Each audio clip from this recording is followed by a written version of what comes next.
Hey guys, how are we? We're back today for a Q&A session, and I believe this is our fourth Q&A session, third I think.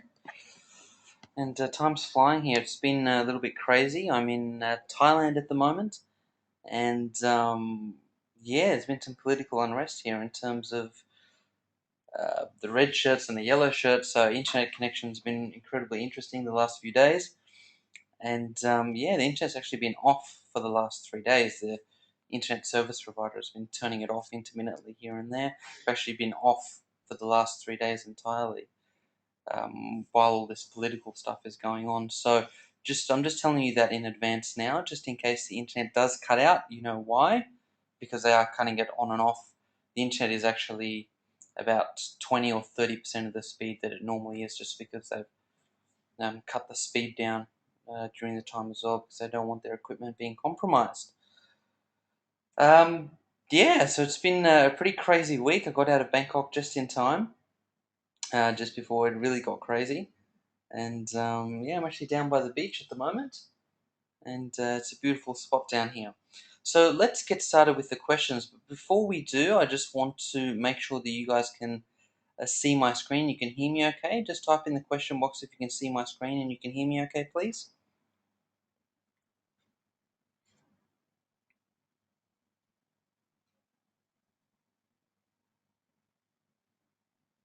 Glory, yep, you can see my screen, you can hear me okay, fantastic. Great, let's jump into these questions, guys. So the first question we had was a question on customer promise. In the sales letter, I encouraged you guys to offer lifelong membership and regular uploads. Yep, that's if you're continually updating your product. If you're not 100% complete with the product, then yeah, that's right. What if you made a few sales, but your product does not do well enough to keep going, and you decide you want to pull it? Are customers able to download the material onto their site? Is there not a broken promise here? What would those customers be entitled to? Okay, that's a really good question, and that was from Glory. So, Glory, let's say you do a product and it's not doing as well as you'd like to do, and you'd like to stop selling it. So, what are the customers who've already previously purchased it? What are they entitled to? And how do you actually go about it, and how do you do it? That's a really good question. So, in this particular case, the solution is really simple, Glory. The solution is you stop promoting the product. Okay? So when you stop promoting the product, you're going to have no new people coming on and purchasing your product. But you still leave everything the way that it is, you just don't promote it anymore. So the people who've already bought your product, they still get lifetime access to all your stuff. It's still all up there in the membership site that you've created. But if you just stop promoting it, that means you're going to have no new people coming on. So you don't have to keep promoting it and keep selling that product. But you don't... Oh, okay, you have a question? Okay, so Glory's asked, understood, but it is costing me money in Fusion HQ. Well, no, it's not costing you money in Fusion HQ because it's a fixed cost. Fusion HQ is a fixed cost every month. So, say you wanted to can the first product, but you want to pump a new product, you want to get the next product going, your fixed costs stay the same. You can have one product on Fusion HQ, you can have 150,000 products on Fusion HQ, your costs are still the same. Your costs are absolute fixed costs. So does that make sense, Glory?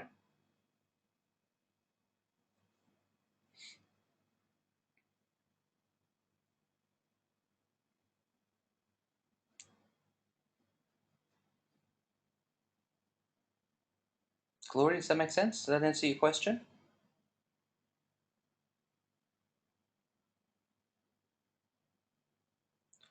Okay. So your question is, what if you decide to pull out? So when you say pull out, Glory, what do you mean by that? If you decide to pull out of what? If you decide to pull out of creating that particular product? Okay. So if you decide to pull out of um, keeping that product up online on Fusion HQ, the Fusion HQ membership site, uh, I'll have to check this because you didn't clarify this in the question. So if I knew, I would have found out for you. From what I understand, the site still stays up. You just can't edit it. But I'll check that for you. Or actually, here's a better question. You can find out yourself. Go into Fusion HQ and put in a support ticket, put in your question there, and just ask them what happens to your sites if you end your membership. What happens to your sites, and you'll be able to find out. So does that answer your question, Glory? So from what I understand, they should still stay there, but just check with Fusion HQ. Okay, great. Let's move on to the second question. The second question was from Raquel. Raquel asked, can you please, I think that show, how we can implement affiliate programs so they can be our extra income? Okay, really great question. So remember, this whole course is about creating an ongoing automated income. Yeah, ongoing automated income.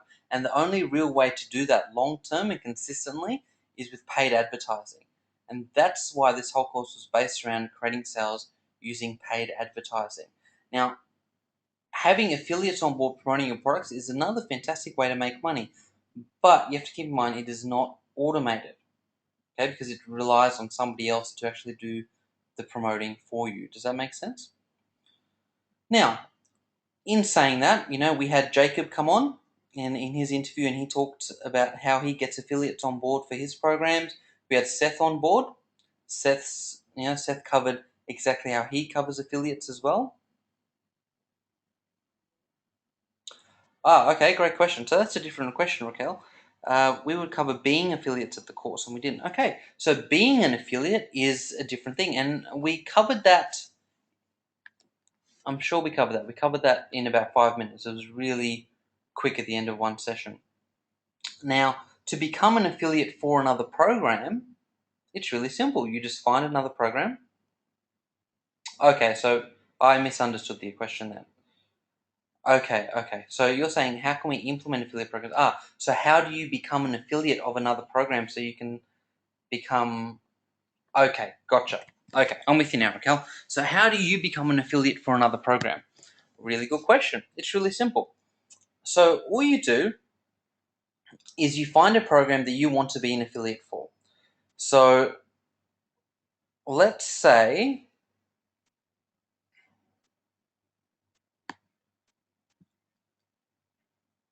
Okay.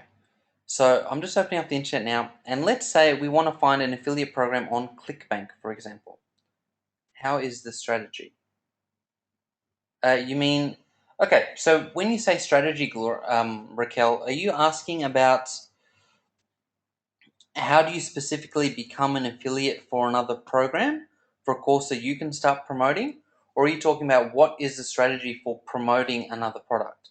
Because they're two separate questions.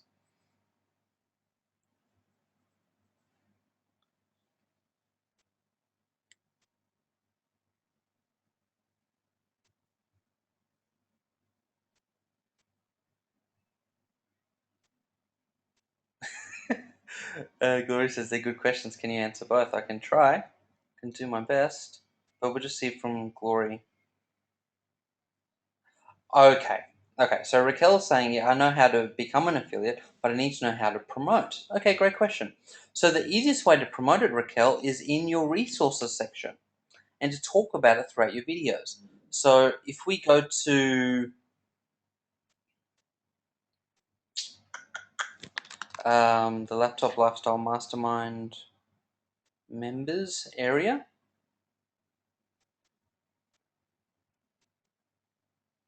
you need to know how to promote. Okay, so the first thing you need to do, Raquel, when you're promoting is you need to get your link. Yeah, that's the first thing. You need to get your specific link. So in your specific, the reason why you need to get your specific link is because then when somebody clicks that link, that sale is going to be attributed to you. So we don't have any resources in here at the moment. Okay. Okay, you know about the link. Okay. So how else can you promote the product? You can promote it. So we're talking specifically about in your membership site. Yeah? We're talking specifically about in your membership site where you have your content. So the first area is in the resources section, which we covered. The second area that you can start talking about these products are in your content videos or in your manuals. So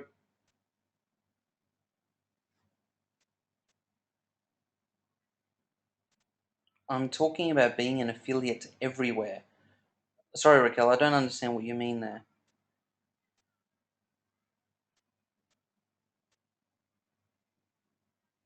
I'm talking about being an affiliate everywhere. I'm not sure what you mean there. And when you say strategies, what do you mean by strategies? What strategies can you use to promote another program? How can you be an affiliate as a second means of income? Well, you've got to promote the product. It's really quite simple. So one way you could do it is you could use exactly the same system that we showed you in terms of Facebook advertising. Okay, not related to your content area. Okay, so that's not part of this course, but I'll cover it briefly for you anyway.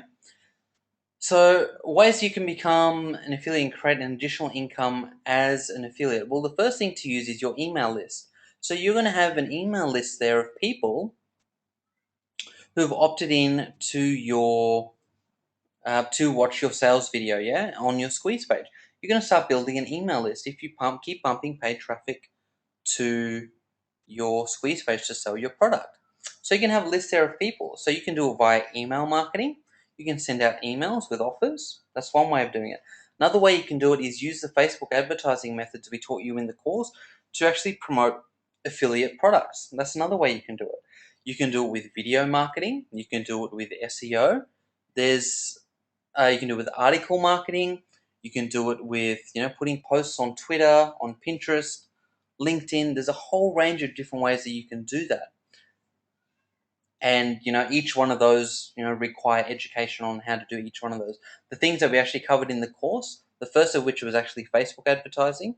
So you can use the same Facebook advertising methods that we taught you in the course to promote other products. The thing you have to keep in mind is when you're doing that is that when you're promoting other people's products, you're only making, generally speaking, you're making 50% commission rather than 100% commission on your own product. So that's one thing to keep in mind. So the effectiveness in terms of your advertising and return on investment is automatically halved. Okay, if you're going to be using paid advertising, it's automatically halved because you don't own the product and you're only getting 50% of the commission rather than 100% if it was your own. So that's one thing to keep in mind. So that means the offer, the actual sales offer itself, has to be doing twice as well as what you expect to be making the same amount of money. Does that make sense? So there are a range of different ways that you can create an additional income becoming an affiliate, not in your membership site, not as part of this course. So you can go away and you can look at different ways of doing that. There's a whole range of different ways you can do that. Another way you could do it is via webinars, but again, you have to have a list or be using paid advertising to fill up a webinar to promote another product. But the biggest way is actually building your email list, and that's why we had such a big emphasis in our course specifically about building your email list. Okay, so that's how you go about it. The other way you can do it is you occasionally have product launches. So people who are launching a product in your specific niche, and it's only open for a limited time, etc. So one thing you could do in that specific case is you could send out an email to the people who are on your email list and tell them about the product. Yeah, and if you want to get into more in depth about how to do that and how to promote products like that, Big Jason's course is the best course I've purchased, covering all stuff regarding email marketing, from how to write emails so they actually get open to how to actually promote other products using emails. His course is without doubt the best course I've ever bought on it. I've bought a lot. So if you want to get into that stuff, go buy Big Jason's course. If you want to learn how to do it via Facebook advertising, you can buy Justin's course. Justin has a great little course on it. But again, the thing to keep in mind is with information products, if it's not your own product, you're only making 50%, 30%, 75%, whatever it might be, whatever your commission is. So that's specifically why we didn't do it that way. And the other thing to keep in mind is you're not in control of the product. So if the person who actually makes the product decides to pull the product or not promote it anymore, your income source gets stopped. You're not in control. So there's some things to keep in mind around that area. But yeah, so there's a whole range of different ways that you can do it. You can go off and research it. As I said, it wasn't covered in the course because none of those ways create automated income consistently. So that's why we didn't cover that stuff. Okay, let's move on to question 3. Question 3, and it's very late notice, so I finally finished a PowerPoint presentation. Yeehaw, well done. Can you talk me through the process of what you did when we used your teleprompter to merge the script with PowerPoint? Also, how do I export the video to MP4 formation? Then how do I download, install, and then use which software to make the size of video smaller? How do I upload BSL to Fusion HQ? Any details in Fusion HQ that I should know? Nearly there. Okay, so let's go through this step by step. Okay, the process of what you did when we used your teleprompter to merge the script with the PowerPoint. So when you're saying teleprompter, Gloria, you're talking about the audio, is that right? The audio file?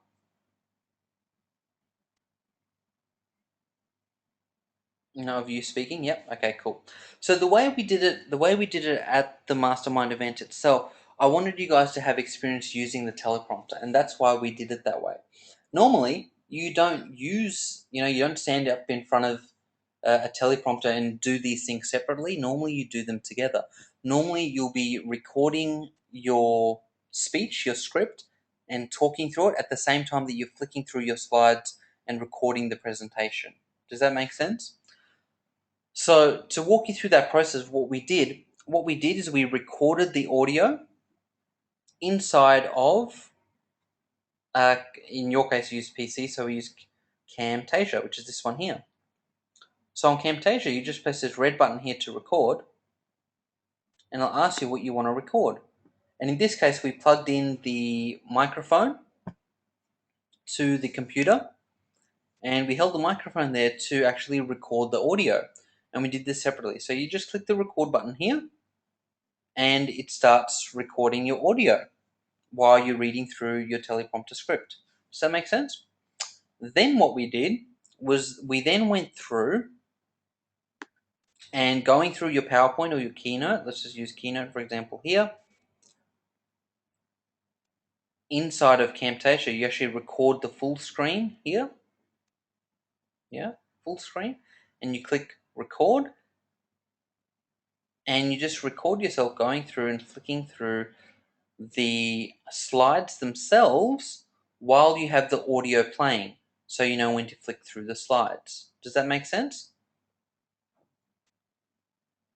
Yeah, Gloria, so you need an external microphone. So remember I recommended one of the two. The first one I recommended was the ATR 3350, that's the Audio Technica, or the other one, but you know what, Gloria, you have an external microphone already. That's the wireless Bluetooth one. You can just use that. You won't have an issue. You should be able to use that. You just plug that into your computer, and the other end you plug onto your shirt wherever you're talking, and you just go ahead and do that. Now, the best way to actually do this, and it's the way that Raquel did it, was that the best way to do it is to actually have your script in front of you. So you have your computer set up like this, you have Camtasia going, you press record, you have your script in front of you, and on your script you write down in your script where you need to change your slides, and you have your slideshow ready, like just like this. And then you click record here, and it starts recording. You have your script in front of you, you click play so it goes into full screen, and then you just go through and you start talking, and you start talking, and you start talking, and you start talking, blah, blah, blah, blah, blah, you start talking, and then you finish. And then you just go to Camtasia here, up here, in the icon, and you just click stop recording. And then here's the new clip just in here. So then, let's just drag this clip down here. We'll do a really quick edit.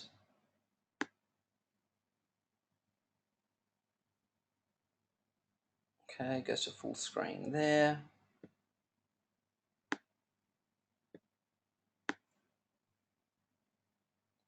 And it goes to full screen there. Okay, so let's just say that's our sales video. That's done. So then your next question was, I just want to make sure I'm getting through this Is that correct? Okay. So how do you export the video to MP4 formation? Okay, next step. And then the part of your question also was, which software do you use to make the size of the video smaller? Now, Gloria, you can actually do all of this inside of Camtasia itself. If you're on a Mac, there's a great piece of software called Handbrake, which you can use. But because you're on a PC, you can actually do all of this inside of Camtasia Studio, which you got as part of your package. So inside of Camtasia, you just click Share up the top in the menu, and you click Advanced Export. See that? Advanced Export. So you just click on that, and where it says export, it says export to MP4. There's a whole bunch of options here. You just click export to MP4. That's how you ensure it turns into an MP4, formation as you call it, or file format. Then you just click the options button here because we want to make the size smaller. Yeah, let's click the options button here, and I want to make the image size 640 by 480 VGA. Okay, that's a pretty decent size for the internet. Okay, you don't really need it much bigger than that. So I want to click that. And then what I want to do is see the quality here. You can just change the quality to really high quality or really low quality to increase or decrease the size of the file. So let's say we want it about mid-range here. Okay, then we just click OK, and it will export it to my desktop. I'm just going to click export here. Going to replace it.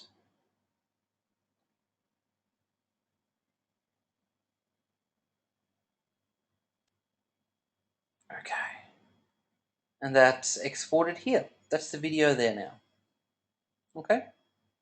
Now, the next part of your question is, how do you upload it to Fusion HQ? Really simple. So you log into Fusion HQ.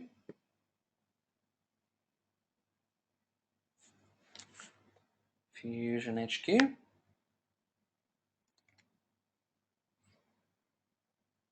Okay. Now here in Fusion HQ, you go to Domains and Hosting, and then you go to Media Management. Okay, Domains and Hosting, then Media Management. And we're going to click on Media Management.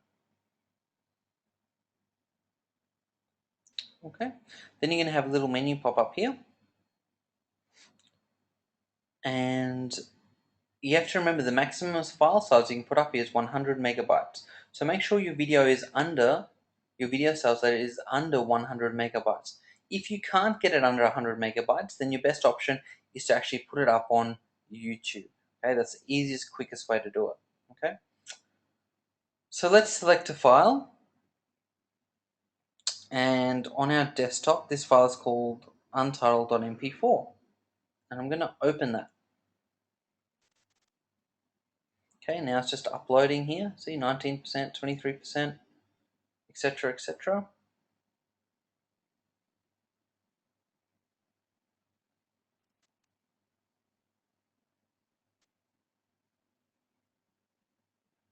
As you can see, the internet here is really slow compared to what it should be normally.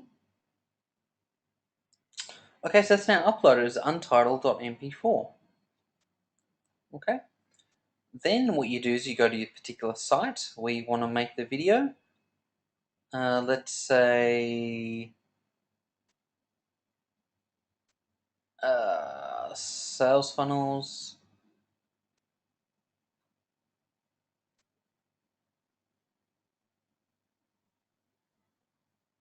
And let's find, no, we'll just do it on content side for now, make life easier.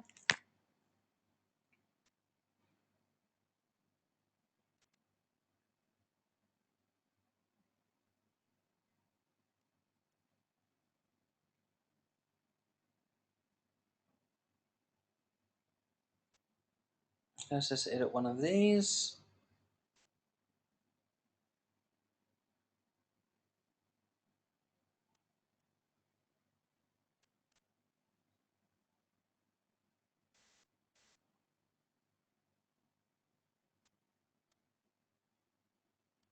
The edit button here. So let's say we want to edit this video and make this one the untitled.mp4. See that? So we just switch which video we make it, untitled mp4. We'll make this one auto start, for example, and we're just going to click apply. And then we're going to wait till the little green thing pops up on the left hand side. I'm going to click save first. That's now saved. We click close. We then click upload to make sure it goes up live.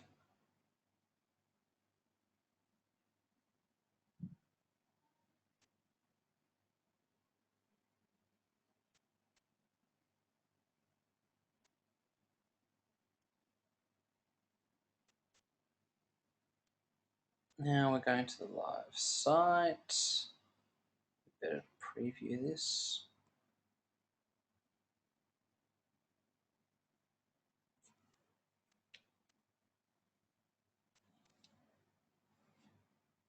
Okay, so we've previewed it. Now this should be that video. Press in a full screen. There you go. And then you just go through and you start talking. Okay, and then there's that video.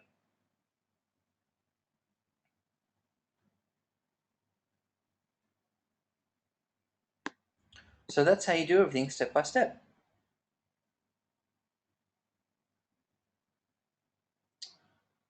Okay, so that's all our questions answered for today.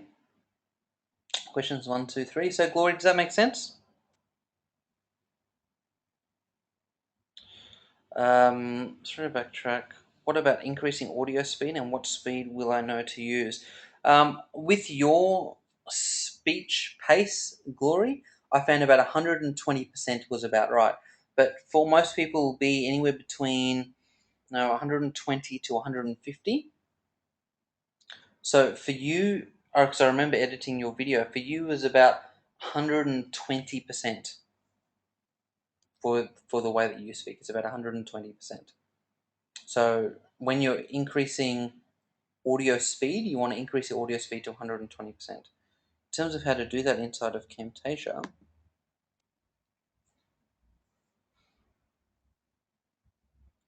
you go to Show Properties, I believe.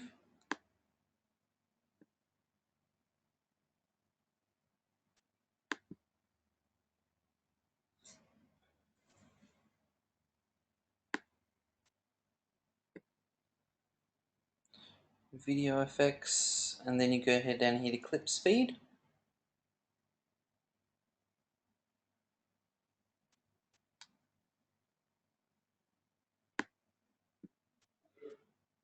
Oops.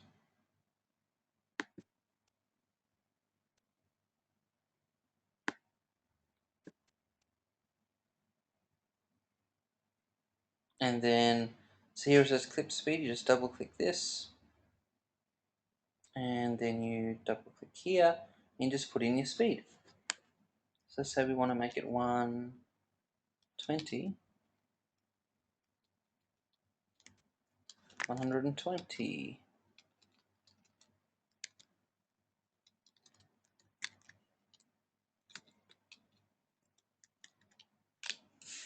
120%, for example.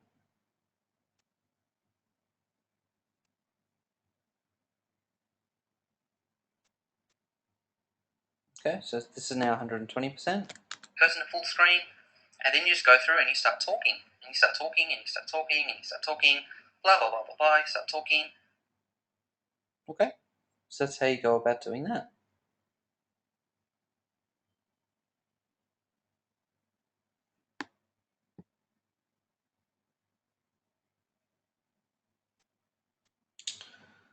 Okay, so that all makes sense. So Gloria, I showed you how to do that now. That's how you go back, increase the audio speed. And in terms of what speed to use, generally, like I said, about 120 to 150%. But you just have to go through and actually listen. And listen to the audio and see what actually makes sense.